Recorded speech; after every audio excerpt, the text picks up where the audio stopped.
horror story. There are moments in life that shatter your understanding of reality, moments that leave you fundamentally altered. For me, it wasn't some sudden, violent explosion. It was a slow, insidious creep, a series of whispers in the dark that escalated into screams only I could hear. I remember the last note, tucked under my wiper blade, its familiar handwriting now cold and malicious. The message was simple, a single word that meant my sanctuary was gone, my routine a weapon against me, my carefully constructed peace utterly demolished. I stood there, the cool night air suddenly feeling like a predator's breath, and knew, with chilling certainty, that I would never truly be safe again. Have you ever felt truly alone in the dark?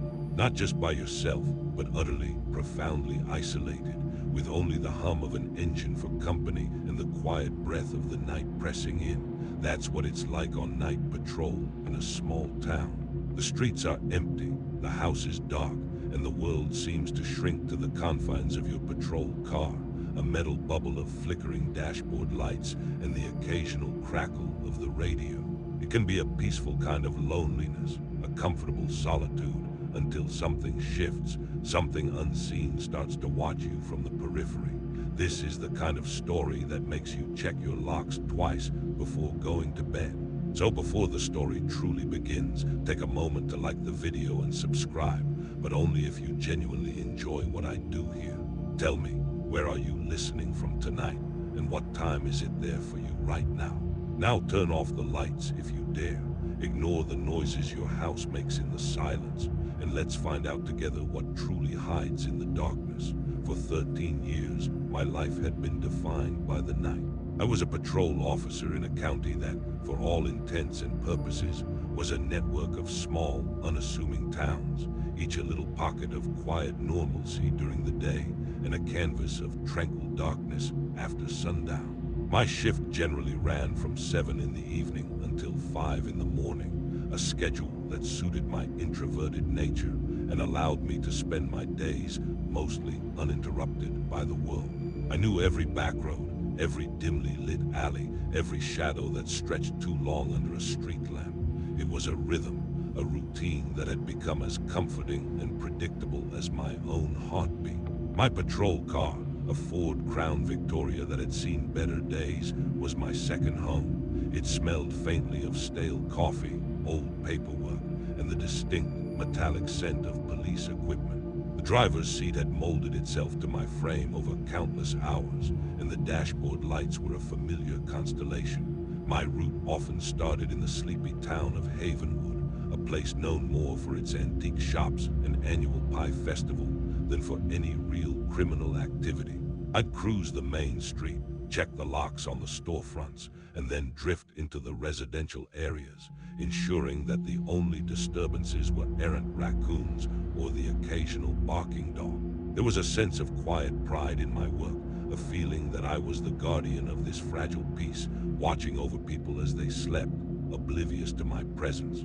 It was a simple job, demanding vigilance but rarely confrontation, and I had come to appreciate the profound solitude it offered. I remember one particular routine I had developed. Around midnight, I'd typically pull into the parking lot of the old abandoned textile mill on the outskirts of Havenwood. It was a vast, crumbling brick structure, long since stripped of anything valuable, sitting beside a mostly forgotten stretch of the Blackwater River. The county had plans to redevelop it, but those plans had been gathering dust for years, just like the mill itself. The spot offered a clear view of the surrounding fields and the main road leading into town. More importantly, it was perfectly secluded. I'd park facing the river, kill the engine, and just sit there for 15 or 20 minutes. Sometimes I'd eat a sandwich. Sometimes I'd just listen to the crickets and the distant rush of the river, feeling the gentle, cool air coming off the water, even in summer. It was my quiet sanctuary, a moment of absolute peace where the radio's chatter was voluntarily silenced and the weight of the uniform seemed to lift for just a few precious minutes. This ritual was as ingrained as checking my tire pressure before a shift or logging my mileage. I never considered how predictable it made me. I also had a habit of always leaving a small, half-empty thermos of coffee on the passenger seat, right next to my patrol bag. It was a subtle, almost unconscious detail that underscored the familiarity I had with my vehicle and my routine. The faint aroma of coffee always lingered, mixing with the other scents of the car, a constant companion through the long nights. I liked my coffee strong, black and hot, and often refilled it once during my shift, usually during a brief stop at the 24-hour convenience store on Route 9, about halfway through my patrol area. It was the only establishment open past midnight, and the clerk, a young man named Kevin, knew my order by heart. There was comfort in these small, repetitive acts, a feeling that the world was still ordered, still sane. My first 3 hours of any shift were usually the most active, dealing with a smattering of domestic disputes, noise complaints, or the rare traffic stop. But after 10 o'clock, the town truly settled into its slumber, and the calls became fewer and further between. That was when the true solitude began, a silence so profound that even the distant hum of the highway seemed intrusive. During these stretches, my mind would often drift. I'd think about my day off, about the cryptic messages dispatch had received from the next county over about a series of minor, almost unnoticeable vandalisms. Nothing substantial, just things slightly out of place, dismissed as kids. I never saw any of that activity in my jurisdiction, which was a blessing. Havenwood was simply too quiet for such mischief. Therefore, my patrols were largely uneventful, a testament to the town's character and perhaps to my own diligence. But that very uneventfulness, that lack of anything truly unsettling, was precisely what made the eventual deviation so profoundly disturbing. I recall a specific night early in the spring, when the air was crisp but not yet cold, and the moon was a sliver above the tree line. I was driving down Elm Street, a winding stretch of road lined with old oak trees, their branches creating intricate patterns against the sky. I just finished checking the community park, where a gate had been left ajar, likely by a forgetful teenager, and was heading towards the mill for my usual break. As I drove, I saw a car, a dark sedan, parked on the shoulder of Elm Street just past the turnoff for the mill.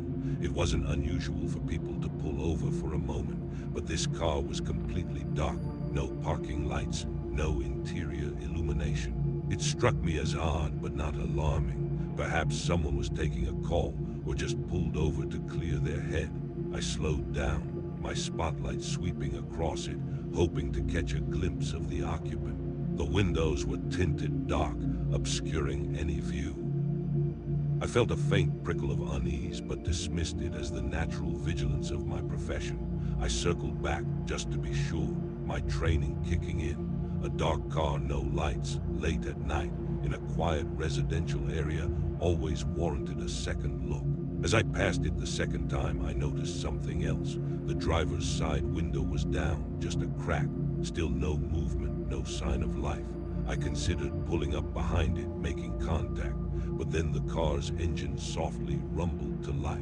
The headlights flashed on, momentarily blinding me, and it pulled away smoothly, turning onto the mill road, heading in the same direction I was. It was a perfectly normal response. Of course, someone not wanting a police interaction or simply ready to leave. Therefore, I allowed it to continue without pursuit, choosing instead to maintain my distance. But the brief encounter left a subtle, almost imperceptible residue of doubt in my mind. The lack of interior light, the tinted windows, the delay in responding to my presence, it was all just a little too discreet.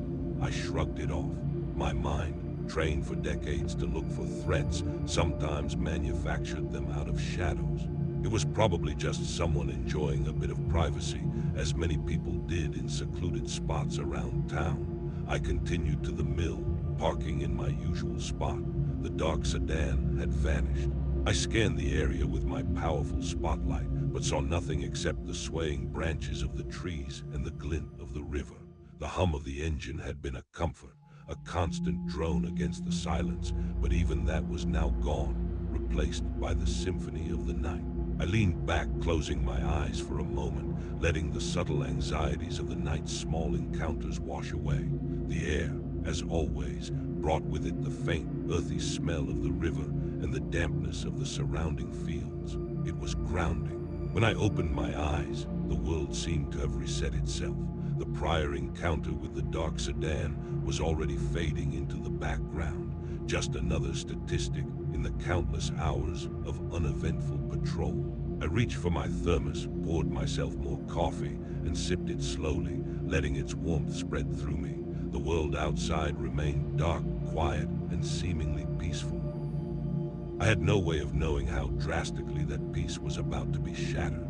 The following morning, as the first blush of dawn painted the eastern sky in soft hues of rose and gold, I completed my final sweep of Havenwood. The world was slowly awakening. A paper delivery truck rumbled down Main Street, a solitary dog walker appeared on the sidewalk, and the scent of brewing coffee began to waft from a few early rising homes. It was a pleasant transition, the quiet end to another uneventful night, and I felt the familiar satisfaction of a job well done. My mind was already drifting to the prospect of a hot shower and a few hours of uninterrupted sleep. Before heading to the precinct to file my reports and clock out, I always conducted a cursory inspection of my patrol vehicle. It was standard procedure, a reflex honed over years. Check for any new dents or scratches, ensure all equipment was accounted for, and clear any debris from the windshield or grille. This morning, as I pulled into the precinct parking lot, the sun was just high enough to cast long shadows across the asphalt. I parked in my usual spot, grabbed my thermos, and stepped out, stretching the kinks out of my back. My eyes automatically swept over the car, a quick, practiced glance. That's when I saw it. Tucked neatly under the driver's side wiper blade, right in the center of the windshield, was a small square of paper. It wasn't a flyer for a local pizza place, nor was it a parking ticket. This was different. It was a plain white index card, the kind you might find in an office supply store, about 3 by 5 inches. The stark simplicity of it immediately caught my attention. It stood out against the worn, familiar surface of my vehicle. My first thought was that it was a prank from a fellow officer, perhaps a joke about my coffee habits or my tendency to find the quietest spots for my break. Therefore, I approached it with a smirk already forming on my face, ready to feign annoyance. But as I plucked it from under the wiper, the smirk faded. The card was crisp, not rumpled or damp from the night air. On it, written in neat, almost elegant cursive, were 3 words: "You left something." There was nothing else. No signature, no symbol, no hint of who might have placed it there. My initial reaction was confusion, followed by a slight, almost imperceptible tremor of unease. What had I left? I quickly scanned the ground around the car, then peered into the interior.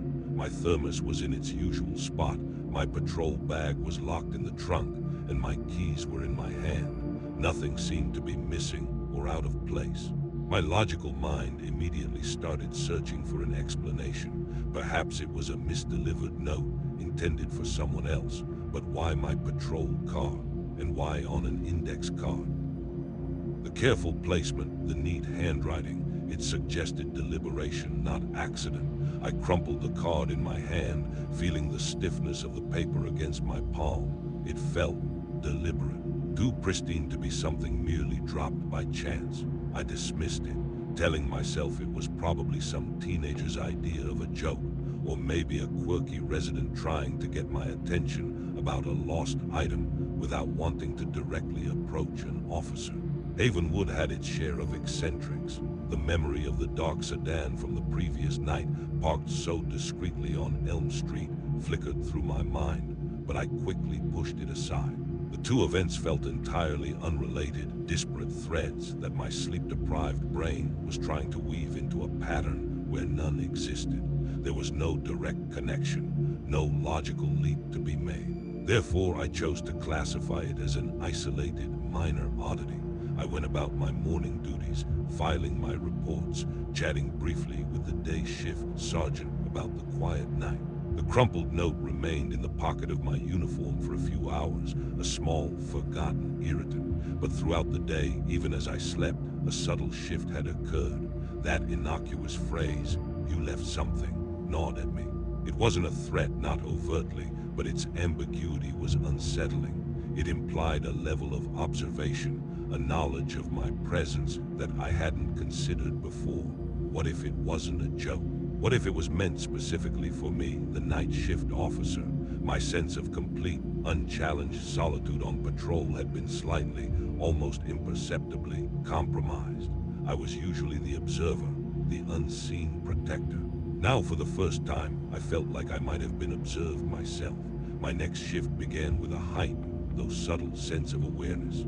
I found myself paying closer attention to parked cars, to shadowed driveways, to the small sounds that might have previously blended into the background hum of the night. It felt almost like chasing phantoms, a mental exercise in vigilance that was more exhausting than helpful. I even drove past the old textile mill earlier than usual, sweeping my spotlight across the dark building and the empty fields, seeing nothing but the usual desolation. My subconscious was clearly working overtime. The truth was, after years of mundane routine, my mind craved a challenge, a puzzle, which made me vulnerable to manufacturing one. I needed to remind myself that a single, odd note did not constitute a crisis. When I settled into my usual break spot at the mill later that night, the silence felt different. It wasn't the comfortable, enveloping quiet I had grown accustomed to.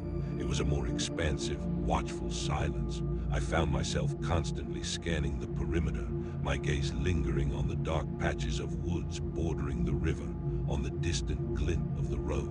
I even rolled down my window, straining to hear anything above the gentle rush of the river, the rustle of leaves. The air was cool, carrying the familiar sense of damp earth and river water. It was grounding, yet also a stark reminder of the isolation. I tried to relax, to reclaim my sanctuary, but the image of that index card kept flashing in my mind. What had I supposedly left? The question was too vague, too open-ended. I remembered the thermos, my constant companion. I'd always leave it on the passenger seat. Could that have been what the note referred to? But it was always a half-empty thermos of coffee, not something I left behind, in the traditional sense. It was simply part of the car's interior landscape during my shift. This line of thought felt absurd, almost desperate, as if I was trying to force a mundane explanation onto something that felt inherently other. It was a petty detail, a fragment of data the human brain latches onto when it tries to make sense of the nonsensical. I told myself I was overreacting, turning a harmless oddity into a harbinger of dread.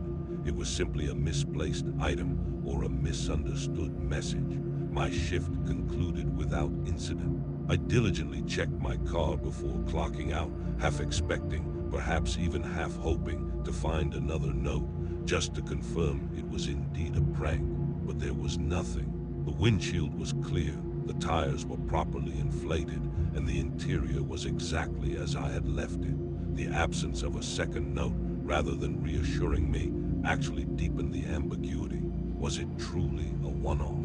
Or was the perpetrator simply waiting, observing my reaction? This was the psychological game that was beginning to unfold, even if I didn't fully grasp it at the time. The initial note, seemingly innocuous, had managed to subtly alter my perception of my environment. It had introduced an element of uncertainty into my otherwise predictable existence. Therefore, for the next few days, I found myself constantly searching for an explanation, running through scenarios in my head. I even considered mentioning it to Sergeant Miller, but what would I say? Someone left a note on my car saying, "You left something." It sounded ridiculous, like something a rookie would complain about. It lacked any concrete threat, any actionable intelligence, but the feeling of being watched, however faint, persisted. It was a low-frequency hum beneath the surface of my consciousness, a subtle background static that hadn't been there before. The solitude of my night shifts, once a source of comfort, now carried a faint echo of vulnerability. I was starting to realize that the first note wasn't just a random act, it was an introduction. 2 nights later, the game intensified. My shift had been unremarkable, another succession of quiet streets and closed businesses. The psychological hum of heightened awareness I'd carried since the first note had dulled slightly, replaced by the familiar rhythms of patrol. I was beginning to convince myself that the index card had indeed been an isolated incident, an anomaly. It was easier to believe that than to accept the alternative, that someone was actively monitoring me. The human mind is remarkably skilled at rationalizing away uncomfortable truths, especially when those truths threaten a deeply ingrained sense of security. As was my custom, I pulled into the abandoned textile mill parking lot at my usual time, around midnight. The air was cool and still, carrying the scent of damp earth and the distant, metallic tang of the river. I cut the engine, plunging the immediate area into a profound, almost suffocating silence, broken only by the chirping of crickets and the rustle of unseen wildlife in the brush. I reclined my seat slightly, savoring the momentary respite, closing my eyes for a few seconds. When I opened them, my gaze drifted to the passenger seat, to my half-empty thermos of coffee. It was exactly where I'd left it, just as it had been countless times before. But then I noticed something else. Resting neatly on top of the thermos, almost like a deliberate coaster, was another index card. Identical in size and appearance to the first. My stomach instantly tightened. The casual placement, the almost intimate proximity to my personal effects felt like a violation. My breath caught in my throat. This wasn't a prank anymore. This was a deliberate, targeted act. The initial unease I'd felt after the first note flared into a cold, hard knot of dread. This person knew my routine. They knew my preferred break spot, and they knew where I kept my coffee, and they had been inside my patrol car. My heart began to pound, a heavy drum against my ribs. I snatched the card, my fingers trembling slightly. The handwriting was the same neat, almost elegant cursive. This time the message was even more unsettling. You always leave your coffee open. It gets cold. The words weren't a threat, not in the traditional sense. There was no menace, no explicit warning of harm, but the intimacy of the observation, the casual suggestion, was far more terrifying than any direct threat could have been. It implied a level of knowledge about my habits that felt deeply invasive. Who would know such a minuscule detail about my routine? How often had they watched me? What else did they know? My mind reeled. I scanned the interior of the car frantically. Everything seemed to be in its place. No signs of forced entry, no disturbed papers, nothing overtly missing. But the fact that anything had been placed inside my locked vehicle was enough. The invasion wasn't physical, it was psychological. I immediately checked the locks. My car, like all patrol vehicles, had an automatic locking system that engaged the moment the door was closed. I distinctly remembered hearing the familiar click when I'd gotten out earlier that day during a brief stop at a gas station. There was no way anyone could have gotten in without either a key or specialized tools, neither of which would leave such an immaculate, silent entry. I pulled out my flashlight, a heavy maglite, and began to meticulously inspect every inch of the car's interior. The door frames, the windows, the trunk latch, no pry marks, no scratches, nothing to indicate a break-in. It was as if the car had simply been unlocked for them, waiting. This absence of evidence only deepened the mystery, and therefore my fear. The only logical conclusion was that they had a key, but that was impossible. My keys never left my person, and the spare was secured at the precinct. Moreover, the fact that they knew to place it on the thermos was a detail that could only come from watching me, perhaps for an extended period. It wasn't just a physical breach. It was a breach of my personal space, my private habits. My safe, familiar patrol car now felt tainted, observed, no longer my sanctuary, but a stage for someone else's unsettling performance. I felt a cold knot of nausea in my stomach. The silence of the mill parking lot, once comforting, now felt malevolent, as if the darkness itself was observing me. I gripped the steering wheel, my knuckles white. The calm, restrained demeanor I'd cultivated over years of police work began to fray. I was no longer the detached observer. I was the subject. More importantly, I was becoming the victim of a situation I couldn't understand, let alone control. The implication of having a key terrified me the most. It suggested a level of access, an inside knowledge that went beyond simple stalking. It hinted at something much more sinister, something that warped the boundaries of trust and security within my own department. Could it be a fellow officer? The thought was profoundly disturbing, almost unthinkable. I spent the rest of that shift in a state of hypervigilance, my senses on high alert, every shadow a potential hiding place, every distant sound a possible signal. I drove my route slower, my eyes constantly sweeping the rearview mirror, checking every parked car I passed. My brakes at the mill were abandoned entirely. I couldn't bring myself to return to that place, not after feeling so exposed there. That quiet sanctuary was now irrevocably associated with the violation. This disruption of my routine, the psychological shift, was precisely what the note leaver had achieved. They hadn't needed to threaten me with violence. They had simply created an environment of pervasive, insidious doubt. Upon clocking out, I immediately reported the incident to Sergeant Miller.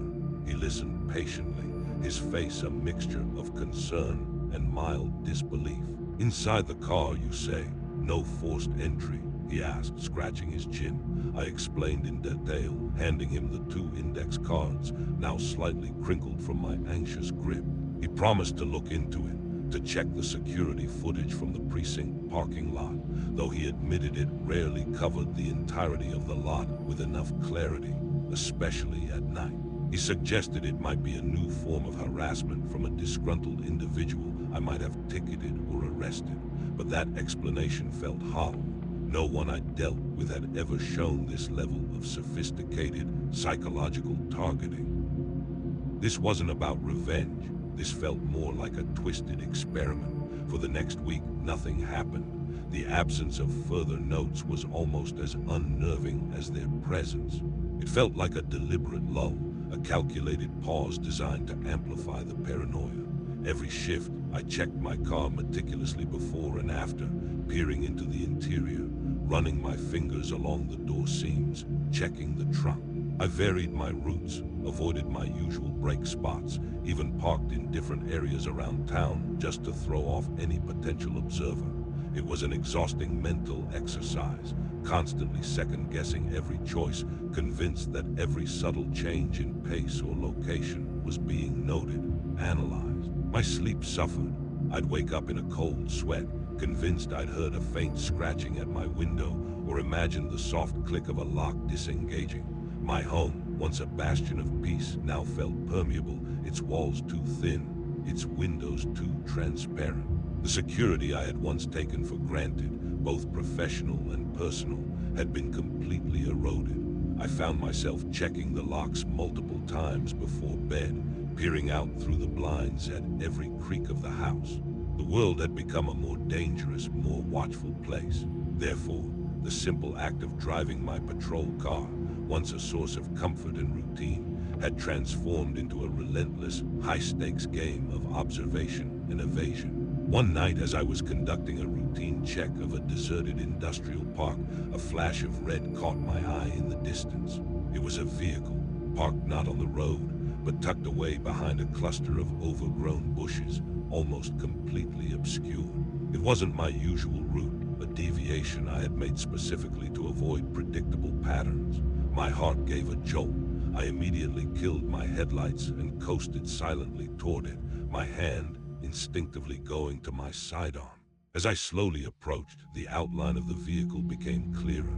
It was a small, older model pickup truck, painted a faded red. As I got closer, the truck seemed utterly abandoned, no lights, no sound. My spotlight cut through the darkness, illuminating the interior, empty. But on the driver's side floor, almost perfectly centered, was a single crumpled index card. The sight of that crumpled index card on the floor of the abandoned red pickup truck sent a jolt of ice through my veins. It was a familiar dread, now amplified by the sheer audacity of it. This person, whoever they were, wasn't merely observing my habits, they were anticipating my deviations. My attempts to break my routine, to throw them off, had been noted, perhaps even found amusing. The realization that they were one step ahead always was a bitter pill to swallow. I felt a profound sense of helplessness wash over me. My first thought was to secure the scene, but this wasn't a crime in the traditional sense. It was a psychological attack, a sinister game I was being forced to play. I approached the pickup cautiously, my hand on my sidearm, scanning the surrounding darkness. The industrial park was a labyrinth of derelict warehouses and forgotten loading docks, perfect for concealment. The air was stale, thick with the scent of dust and disuse. There was no sign of anyone. The silence was absolute, heavy, almost suffocating. I opened the unlatched driver's side door of the truck, the metallic squeal echoing loudly in the stillness. I picked up the card. It was indeed another index card, identical to the previous two. The neat cursive handwriting confirmed my worst fears. This time, the message was short, almost mocking. Lost. The single word hit me with the force of a physical blow. It wasn't a question. It was an accusation, a veiled comment on my attempts to escape their observation. It confirmed that my evasive maneuvers had been utterly transparent. They knew I was trying to get away, and they were letting me know, in no uncertain terms, that it was futile. The casualness of the note, almost like a friendly suggestion, was what made it so terrifying. It implied a degree of control, a chilling intimacy with my thought processes. They weren't just watching my car, they were watching me. A cold fury began to simmer beneath my fear. I holstered my weapon, my hands still shaking slightly. This couldn't continue. I was a law enforcement officer, trained to handle threats, to maintain control. Yet here I was, feeling utterly powerless, a pawn in someone else's sick game. I immediately called Sergeant Miller, my voice tight with a mixture of anger and desperation. I explained the situation, the new note, the deserted pickup truck, the sense that I was being toyed with. He sounded more concerned this time, less dismissive. He dispatched a patrol unit to my location and promised to send a detective in the morning to investigate the truck for prints or any other forensic evidence. While I waited for backup, I meticulously searched the surrounding area, flashlight beam cutting through the inky blackness. Every shadow seemed to hold a secret, every rustle of leaves a potential observer. I checked the truck itself. No license plates, no VIN visible on the dashboard. The glove compartment was empty, the interior stripped of anything identifying. It was a ghost vehicle, abandoned and used for one specific purpose, to deliver that note. This level of planning, this careful anonymity, meant I was dealing with someone intelligent, someone patient, and someone deeply unsettling. I felt a growing sense of isolation. This wasn't just happening to me, it was happening around me, and no one else could truly grasp the psychological toll. The entire environment felt hostile, a stage set for this unknown tormentor. The patrol unit arrived, followed an hour later by Detective Hayes, a seasoned investigator with a weary but sharp gaze. He examined the truck, took photos of the note, and processed the interior for prints. He complimented my diligence, but his expression clearly conveyed the difficulty of the situation. No plates, no VIN, likely stolen, he surmised, shining his light into the truck bed. And whoever left this was wearing gloves, I'd bet. This isn't amateur hour. His words, meant to reassure, only solidified my dread. This wasn't some random kid. This was a dedicated, methodical individual. The clarity of the assessment, while helpful for the investigation, was devastating for my peace of mind. The investigation yielded nothing concrete. No prints, no witnesses, no discernible patterns in the truck's reported theft that connected it directly to me.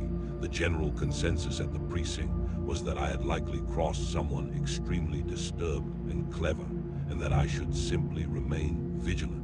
"Try to ignore them, officer," Sergeant Miller advised, his brow furrowed with genuine concern. "Don't engage. Don't give them the satisfaction." But how could I ignore someone who was so deeply embedded in my life, who seemed to know my every move? This wasn't a typical perp. This was a personal haunting. The psychological impact was profound. My sleep dwindled to a few restless hours a night, punctuated by vivid, anxiety-inducing dreams. The lines between my professional life and my personal life blurred completely. Every interaction, every glance, every unfamiliar car on the road, it all became suspect. I found myself scrutinizing the faces of strangers at the grocery store, wondering if one of them held the secret knowledge of my movements. Was it the quiet man who always had coffee at the 24-hour convenience store? The woman who walked her dog at 3 a.m. near the mill? The young clerk, Kevin, who knew my coffee order by heart? This paranoia was a suffocating blanket, slowly but surely stripping away my ability to trust my surroundings. The goal of the note leaver, I realized, wasn't just to terrorize. It was to isolate me, to make me question everything and everyone. I started developing new habits. I would park my patrol car in different spots at the precinct, sometimes even pulling it into the secure garage, something usually reserved for marked vehicles undergoing maintenance. I ate my meals alone in my car, choosing secluded spots that felt less exposed, though the sense of being watched never truly dissipated. I checked my apartment door multiple times after getting home, even though I knew it was locked. My home, my sanctuary, now felt like a fragile barrier. The stakes were no longer just about solving a case. They were about reclaiming my sanity, my autonomy. One particularly cold night, a week after the lost note, I was driving through the more rural parts of my patrol area, a network of winding back roads bordered by dense woods. I had deliberately chosen this route, hoping the sheer remoteness would deter any observer. As I approached a sharp bend, my headlights caught something reflective by the side of the road. It was a small, almost imperceptible glint. My officer's instinct, now honed to a painful sharpness, compelled me to stop. I put the car in park, my eyes fixed on the spot. I stepped out, the crisp night air biting at my exposed skin. The darkness here was absolute, far from the dim streetlights of Havenwood. Only the distant moon offered any illumination, casting eerie shadows through the skeletal trees. I walked slowly towards the reflective object, my hand again on my sidearm. It was a shard of glass, glinting from the beam of my flashlight. But it wasn't just glass. It was a fragment of a small, rectangular mirror, broken cleanly. And attached to the back of it, with a piece of clear adhesive tape, was another index card. This one felt different, heavier, more deliberate. My blood ran cold. This wasn't just another note. This was a statement. The mirror, broken and discarded, felt symbolic, a twisted reflection not just of myself, but of the shattered sense of security I now carried. The thought occurred to me then, searing and immediate. This person wanted me to see myself, to see how utterly exposed I was. I reached down, my fingers brushing against the cold, smooth glass. The words on the card seemed to leap out at me, each letter a fresh stab of fear. The calm, elegant cursive was back, but the message itself was anything but calm. It read, "Always watching," mid-roll call to action. We're about to go deeper into this, and the story only gets darker from here. If you're enjoying this account and want to support the channel, take a second to like the video and subscribe. It helps more than you know. Now let's get back to it. Always watching. The words seared themselves into my mind, each letter a brand, each syllable a tolling bell of dread. The broken mirror, reflecting only fragmented slivers of moonlight and the beam of my flashlight, felt like a deliberate, perverse gift. It wasn't just a physical note, it was a potent symbol, a twisted memento. It mirrored my shattered sense of security, reflecting back the paranoia that had become my constant companion. This wasn't a game to them anymore. It was a psychological torment, a systematic unraveling of my peace of mind. The location, deep in the woods, far from any established route, confirmed that my attempts at evasion were not only futile, but were being actively observed and mocked. My first impulse was to smash the mirror fragment, to tear the note into 1,000 pieces and scatter them to the wind. But a deeper, colder part of me knew that wasn't the answer. This person wanted a reaction, wanted me to lash out in frustration. I couldn't give them that satisfaction. Instead, I carefully picked up the mirror and the attached note, my gloved fingers gingerly touching the cold glass. The message, unlike the previous ones, was not ambiguous. It was a direct declaration, a statement of omnipresent surveillance. It was a threat, not of physical violence, but of constant, inescapable observation. I radioed dispatch, my voice strained but carefully controlled, reporting the discovery and my location. The fear was a tangible thing, a heavy weight in my chest, but the anger was equally potent. This person was trying to break me, and I refused to let them win. The silence of the woods pressed in, amplifying every crackle on the radio, every distant rustle. I scanned the tree line, my spotlight sweeping back and forth, trying to pierce the veil of darkness. Every shadow seemed to coalesce into a watching figure. Every gust of wind sounded like a whispered suggestion. I knew rationally that they were likely gone, having left their macabre calling card, but the feeling of being actively perceived, even in their absence, was overwhelming. Sergeant Miller arrived himself this time, his face grim. He didn't even bother with platitudes. He simply looked at the mirror fragment, then at me, a silent understanding passing between us. "This is escalating," he stated, his voice low. "We need to catch this person." Detective Hayes was called out again, meticulously examining the scene, though I knew it was likely a fruitless effort. Whoever this was, they were too careful, too professional. No prints, no tire tracks that could be definitively linked, just the lingering scent of damp earth and the chilling message. The clarity of the threat, while terrifying, at least removed the ambiguity. This was a direct, personal assault. The subsequent days were a blur of heightened vigilance and deepening paranoia. I moved out of my apartment and into a small, nondescript motel on the other side of the county, desperate for a change of scenery, a sense of anonymity. My routine was completely shattered. I drove to work in my personal car, leaving my patrol vehicle securely garaged at the precinct, only using it for official duties. I varied my routes to and from the motel, constantly checking my rearview mirror, imagining eyes following me from every vehicle. I even started carrying my personal firearm off duty, a habit I had never felt necessary before. The psychological toll was immense. I was exhausted, perpetually on edge, my nerves frayed. I asked myself constantly how they knew my movements. How did they predict where I would be? It wasn't just about the notes anymore. It was about the profound violation of my private life, the utter lack of sanctuary. My mind raced, trying to find a pattern, a weakness, any clue. Could it be someone at the precinct? Someone with access to my schedule, my vehicle assignments, even my personal information. The thought was toxic, eating away at the last vestiges of my trust in my colleagues. One night, about a week after the always watching note, I was assigned to a different patrol sector, intentionally far from Havenwood, a quiet rural district known for its sprawling farms and old, unpaved roads. It was a district I rarely patrolled, a deliberate move by Sergeant Miller to get me away from the perceived threat. The air was cool and still, the only sound the distant lowing of cattle and the hum of my engine. I felt a fleeting sense of relief, a temporary reprieve from the constant scrutiny.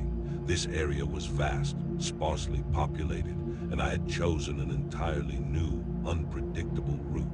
As I drove down a long, deserted stretch of gravel road, my headlights cut through the inky blackness, illuminating the dense cornfields that bordered both sides of the road. It was almost 3 a.m., the darkest part of the night. Up ahead, I saw a flicker of movement. My heart leaped into my throat. I slowed down, my spotlight flicking on, sweeping across the fields. Nothing, just the rustling corn stalks swaying gently in the breeze. I dismissed it as an animal, a deer perhaps, or a fox, but the adrenaline was already surging through me. I continued slowly, my senses on hair-trigger alert. Then I saw it again, a distinct human silhouette, standing at the edge of the cornfield, partially obscured by the tall stalks. It was perfectly still, facing me, just beyond the reach of my headlights. The figure was tall, slender, and seemed to be wearing dark clothing, almost blending into the shadows. I slammed on the brakes, my patrol car skidding slightly on the gravel. My hand went to my sidearm, now fully drawn. This was it, the confrontation I had both dreaded and desperately sought. "Police, don't move," I yelled, my voice cutting through the silence amplified by the night. The figure remained motionless, a dark, silent sentinel. I couldn't make out any features, just the distinct shape of a person. My spotlight was aimed directly at them, yet they seemed to absorb the light, remaining shrouded in an almost supernatural darkness. I began to slowly exit my vehicle, my gun held ready, flashlight beam cutting through the gloom. My heart was pounding so hard I thought it would burst through my chest. This time I had them. This time I would get answers. As I began to take a step, the figure suddenly moved, not towards me, but along the edge of the cornfield, slowly, deliberately. They didn't run. They seemed to glide, their movements unnervingly fluid. I tried to follow them with my spotlight, but they were too fast, too agile, blending seamlessly into the dense stalks. I could hear the rustle of corn, the snap of a dry stalk, indicating their movement, but I couldn't pinpoint their exact location. It felt less like chasing a person and more like pursuing a ghost. "Stop, or I will fire," I yelled again, my voice trembling slightly despite my efforts to control it. The rustling quickened, moving deeper into the field, away from the road. The figure was clearly not interested in a direct confrontation, only in eluding me. I debated pursuing on foot, but the idea of going into that dense, dark cornfield alone, against someone who clearly knew the terrain and was far more comfortable in the shadows, felt like walking into a trap. This wasn't a random encounter. They knew I would be there. They had expected me. Therefore, I made the agonizing decision to stay with my vehicle, maintaining contact as best I could with my spotlight while calling for immediate backup. I have a visual on the subject. Deep in the cornfield, heading west, I barked into the radio, trying to keep the panic out of my voice. The rustling sounds grew fainter, receding into the vast expanse of the field. I stood there, gun drawn, adrenaline coursing through me, watching the last vestiges of their movement disappear into the darkness. The feeling of absolute powerlessness was overwhelming. They had presented themselves, allowed me to see them, then vanished, leaving me with nothing but the lingering image of a retreating shadow. This wasn't a chase. It was a deliberate performance designed to push me to my absolute limit. The backup arrived what felt like an eternity later, though it was probably only 10 minutes. 2 units, lights blazing, pulling up behind me, their headlights cutting through the oppressive darkness of the cornfield. Officers Jones and Davies, both seasoned patrolmen, emerged from their vehicles, their faces etched with a mixture of concern and readiness. Seeing their familiar uniforms, their steady presence brought a sliver of relief, but it was quickly overshadowed by the frustration and lingering terror of the encounter. I quickly relayed what had happened, my voice still hoarse from shouting and the adrenaline. Jones, ever the pragmatist, immediately started organizing a search. "Let's sweep it," he said, pulling out his own powerful flashlight. "There's no way they could have gone far in 10 minutes. Davies circled around, trying to find any tracks on the soft dirt shoulder. But even as they prepared, a cold certainty settled over me. It was useless. This person wasn't leaving tracks. They weren't making mistakes. This wasn't a standard perp who could be cornered. We spent the next 2 hours systematically combing the cornfield, flashlights dancing through the dense stalks, the air growing colder with the approach of dawn. The corn was thick, shoulder-high in places, the ground uneven. Every rustle, every unexpected snap of a stalk sent a jolt of anxiety through me. My mind kept replaying the image of that slender, motionless silhouette, perfectly still, perfectly calm, even as I had my weapon drawn. It was a calculated display, a taunt. We found nothing. No footprints, no discarded items, not even a broken stalk out of place that suggested a hasty escape. It was as if the figure had simply dissolved into the landscape, leaving no trace. The search was as futile as it was exhausting. The clarity of the evasion, the utter lack of evidence, solidified the feeling that I was dealing with someone preternaturally skilled. The official report read unconfirmed sighting, a frustratingly vague conclusion. Sergeant Miller, bless his heart, tried to offer reassurance, suggesting it might have been a prankster, a runaway, or even just someone disoriented in the dark. But the look in his eyes, the subtle tremor in his voice, told me he knew better.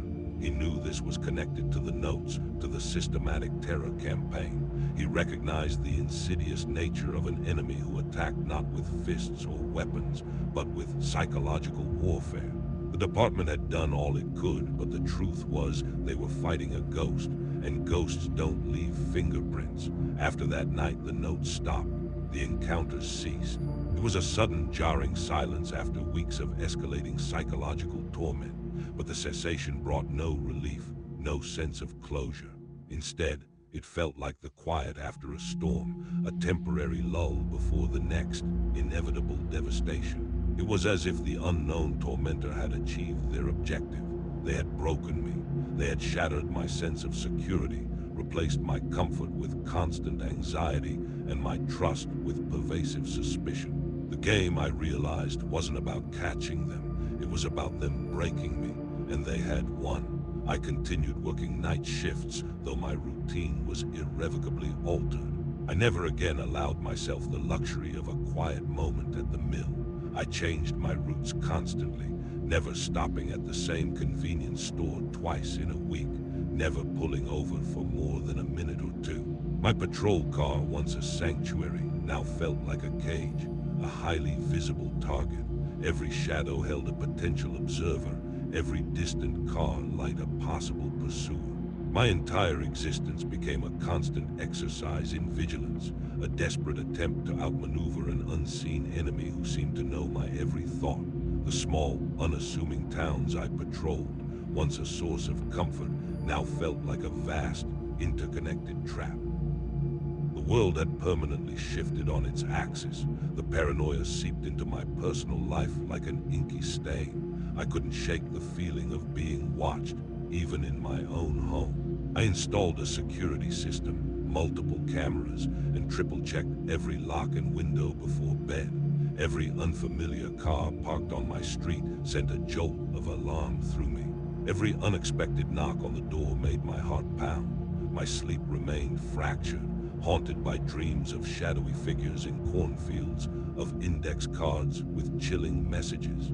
I grew gaunt, my eyes perpetually shadowed, my once calm demeanor replaced by an almost frantic alertness. The psychological scars were deep, far more damaging than any physical injury could have been. I never found out who was leaving the notes. The investigation eventually went cold, filed away as unsolved. There were no other incidents reported in the county that bore any resemblance to my experience. It was as if this campaign of terror had been designed specifically and exclusively for me. The lack of a culprit, a name, a face, only amplified the lingering dread. It meant that the threat was still out there, possibly watching, waiting, an invisible phantom lurking in the periphery of my life. I continued to work as a patrol officer for another year, but the joy, the quiet satisfaction I once found in my solitude was gone. The nights, once my domain, became a source of profound anxiety. I eventually transferred to day shift, seeking the reassurance of sunlight and crowds, a desperate attempt to escape the shadows that still clung to me. But even in the brightest daylight, the feeling of being watched never truly dissipated. It had become ingrained, a permanent part of my psychological landscape. Sometimes, even now years later, I still find myself scanning the ground around my personal car before I get in, half expecting to see a crisp, white index card tucked under the wiper blade. I check my rearview mirror obsessively, searching for a dark sedan that might be following me. The sound of a car slowing down outside my house late at night still makes my heart pound. The memory of that silhouette in the cornfield, perfectly still, perfectly calm, is burned into my mind. It was the moment I truly understood that some horrors don't announce themselves with a scream, but with a whisper, slowly, methodically, draining you of your peace of mind. The notes stopped, the direct encounters ceased, but the fear never truly left. It mutated, evolving into a quiet, constant hum beneath the surface of my everyday life. It was a lasting consequence, a permanent tenant in my mind. Whatever they wanted, they achieved it. They didn't need to kill me or harm me physically. They simply needed to ensure that I would never again feel truly safe, truly alone, or truly certain of my own reality. And in that they succeeded entirely, unsettling wind down. The silence that followed after the last note, after the elusive figure in the cornfield vanished, was not a relief. It was an absence, a gaping void where a constant, defined terror had once been. That absence, I realized, was its own form of cruelty. It left me with no resolution, no final confrontation, just the lingering, acrid taste of unanswered questions. Years have passed since those nights, but the shadows they cast remain long and deep. I still wake up in the dead of night, heart hammering, convinced I've heard a faint, deliberate tap on my window, or the subtle creak of a floorboard where no one should be. My eyes dart to the muted glow of the security camera monitor in my bedroom, searching for anomalies in the familiar, static views of my property. There is never anything, of course, only the quiet, mocking stillness of the house. The world never quite regained its sharp edges for me. It's always slightly blurred, viewed through a veil of suspicion. Every stranger holds a potential secret, every quiet moment a possible threat. I have tried to rationalize it, to tell myself it was a disturbed individual, a fleeting obsession, but the meticulousness, the sheer psychological precision of their campaign defies such easy categorization. It felt orchestrated, a performance designed to dismantle my very sense of self. The notes, the mirror, the figure in the field, they were not just incidents. They were lessons in vulnerability, taught by an unseen professor of dread. I am no longer the calm, collected officer who found solace in the night. I am a man perpetually on guard, forever living in the echo of a forgotten whisper. Share your theories, if you have them, or similar experiences, in the comments below. The truth is, I still search for answers, sometimes in the darkest corners of my own mind. And perhaps, somewhere out there, they are still watching.